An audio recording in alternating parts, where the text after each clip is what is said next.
textures.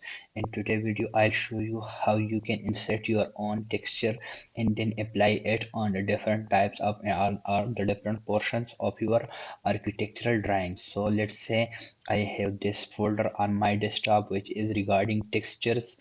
I am opening it. So these are the different types of textures I have downloaded from different websites. So I want to apply some kind of textures to my project or import some texture to my project. So how will you import or how will you apply to your own